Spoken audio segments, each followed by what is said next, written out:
नमस्कार, मैं सिमरन सिंह और आप ग्लोब गर्ल्स में आपका स्वागत है।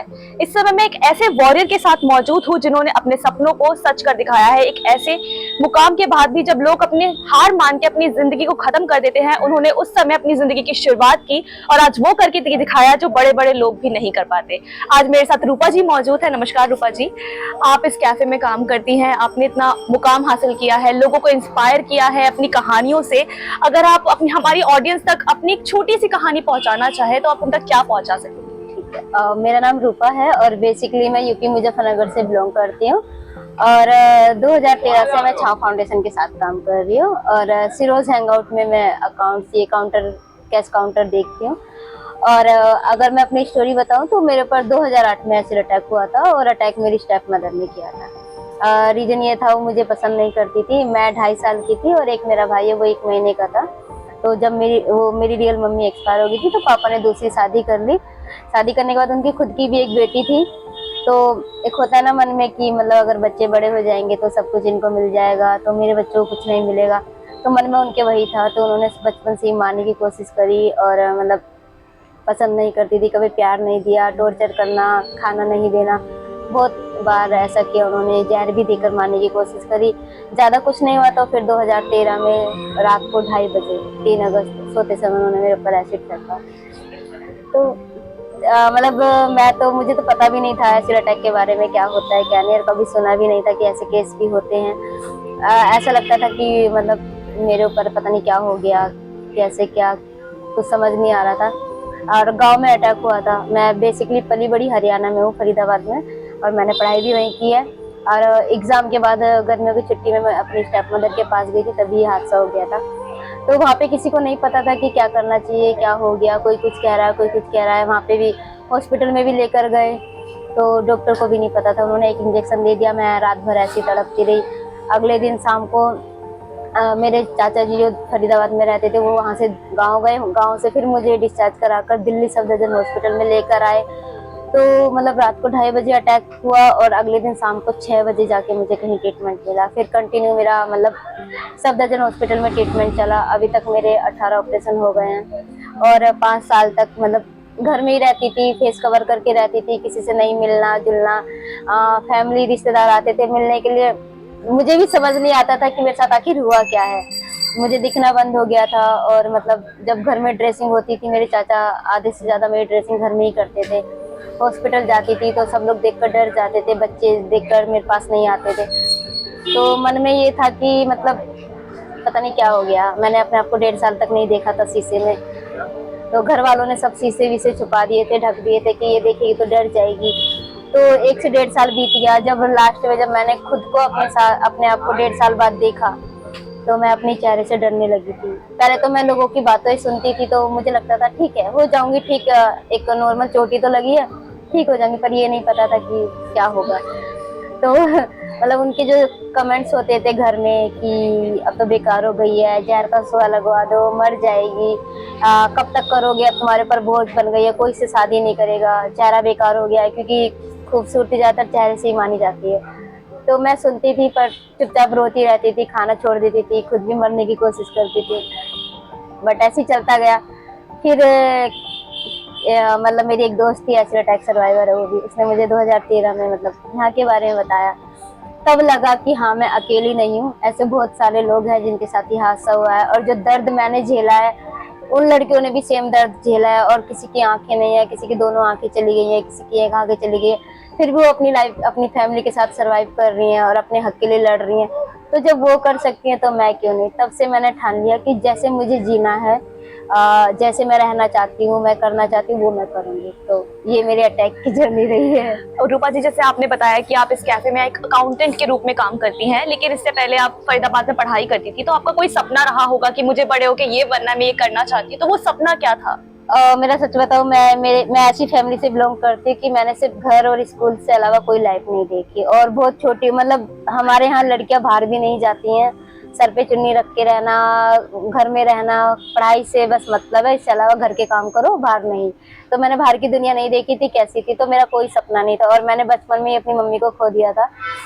तो कभी ऐसी लाइफ मिली नहीं कि खुशी वाली कि जो मैं मतलब अपने तरीके से जी पाऊँ।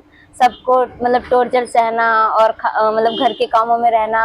स्टेप मदर के पास गई तो वो मतलब पूरा, मैंने कभी खेती का काम नहीं किया था, लेकिन उनके पास जाके मैंने खेती का काम भी शुरू किया। मैंने कभी चूल्हे पे खाना नहीं बनाया था, मैंने वो भी सीखा उनके पास जाकर। तो मतलब ऐसी मेरी लाइफ रही है। लेकिन जब अटैक होने के बाद मतलब मुझे अच्छे अच्छे नए नए कपड़े पहनने का बहुत शौक था। तो फिर मेरे घर में मेरी चाची स्टिचिंग करती थी, तो वो बच्चों को सिखाती भी थी और खुद भी करती थी। तो उन्हीं से मैंने थोड़ा थोड़ा स्टिचिंग भी सीखा, अपने कपड़े खुद ही सिलती थी। और वो मुझे बताती थी ऐसे नहीं ऐसे करो। फिर मैं धीरे धीरे सीख गई। फिर उसके बाद मैं यहाँ पे जुड़ी छाव फाउंडेशन के साथ।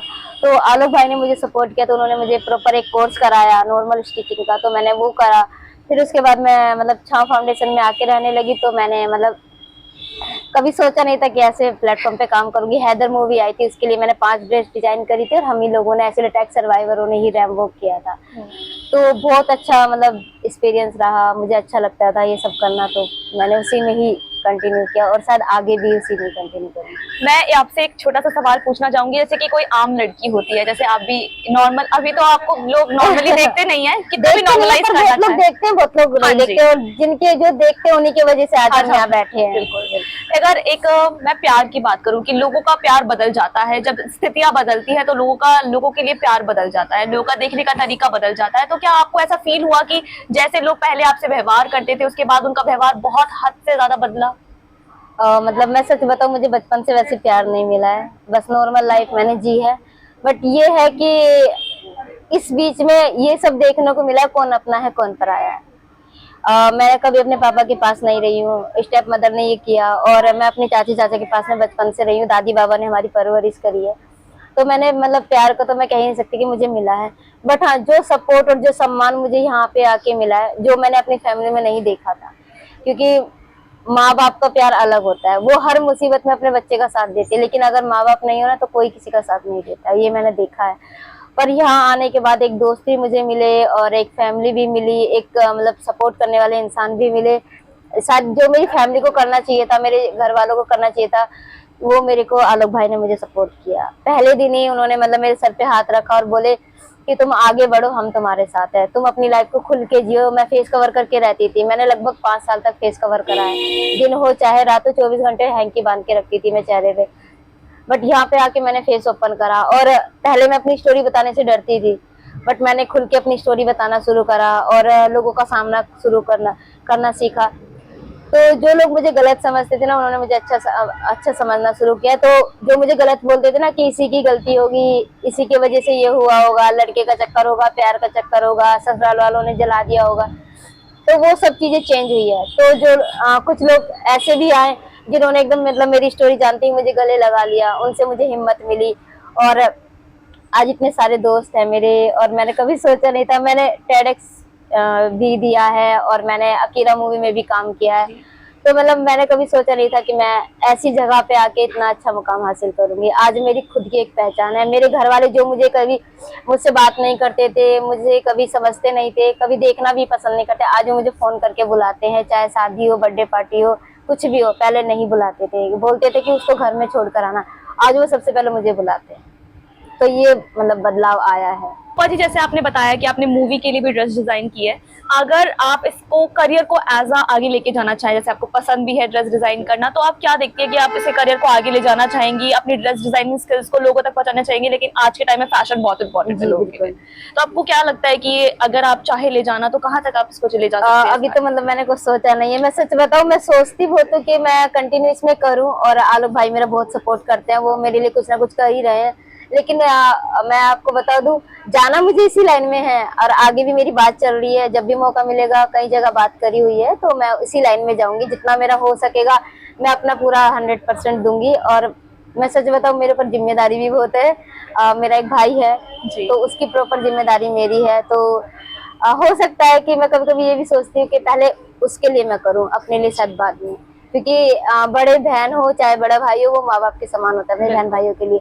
तो सबसे पहले जिम्मेदारी मेरा भाई है। हर तो उसी इंसान के का लिए रहता है हाँ, कि हम पहले अपने भाई बहनों को देखें। बड़े भाई बहनों पे तो ज्यादा बिल्कुल। जिम्मेदारी होती ही है इस चीज की कि तो पहले छोटे भाई बहनों को हाँ, जरूर जो देखना है। तकलीफ और जो दर्द मैंने झेला है, मैं नहीं चाहती कि वो मेरा भाई झेले। क्योंकि जब मेरे ऊपर अटैक हुआ था, तो मैं उस समय 13 से 14 साल की थी और मेरा भाई 11 साल का था। तो तभी से उसने चाचा का पूरा सैलून संभाल लिया, अपनी पढ़ाई छोड़ दी। उसने भी 7वीं के बाद पढ़ाई नहीं करी, तो उसने सैलून पे काम करना शुरू कर दिया और तभी से वो काम कर रहा है। तो मतलब उसने भी बहुत कुछ झेला है, तो मैं कोशिश करती हूँ कि जो मैंने झेला और मेरी वजह से उसने झेला, आगे वो उसको ना झेलना पड़े। जी, आपका पूरा परिवार वॉरियर्स का है। हर एक इंसान है जो योद्धा की तरह पूरे जीवन में लड़ रहा है।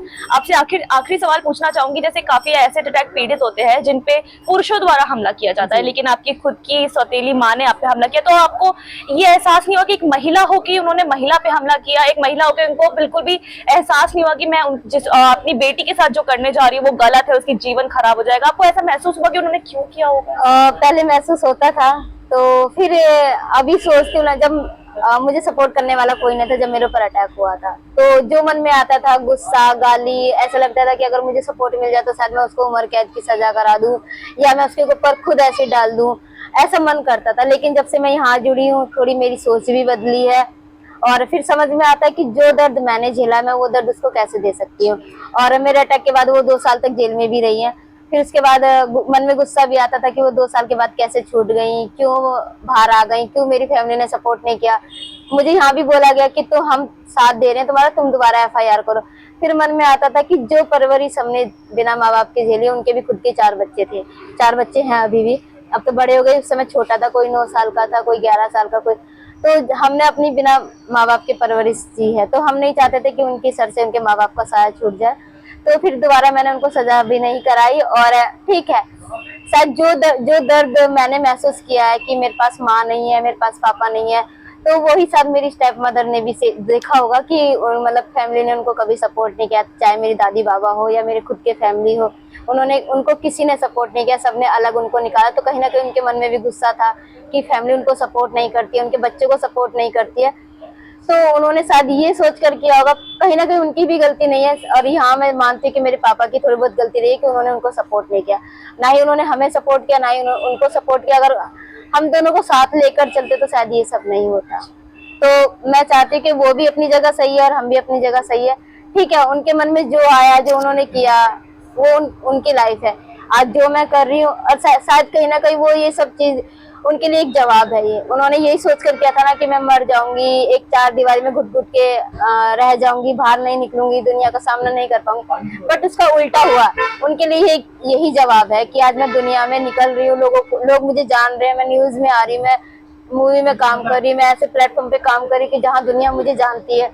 आज भी वो अगर न्यूज में देखती है, टीवी में देखती है, तो खुद डरती हैं। कहीं ना कहीं उनको भी एहसास होगा कि मैंने गलत किया है ये करके। तो मेरे लिए यही बहुत बड़ी बात है। जैसा कि आप जानते हैं कि एक अच्छा इंसान कभी किसी के साथ बुरा नहीं कर सकता, तो रूपा जी उसका पूरा एग्जाम्पल है कि हाँ वो अच्छी है, तो उन्होंने सोचा कि हाँ भगवान है, भगवान उनकी देख रहे हैं सब कुछ, तो उनको सजा देंगे। तो एक अच्छाई के साथ उन्होंने इस चीज को छोड़ दिया और सोचा कि जो चीज वो देख रही है वो उसको देख के उनको वो सजा मिलेगी।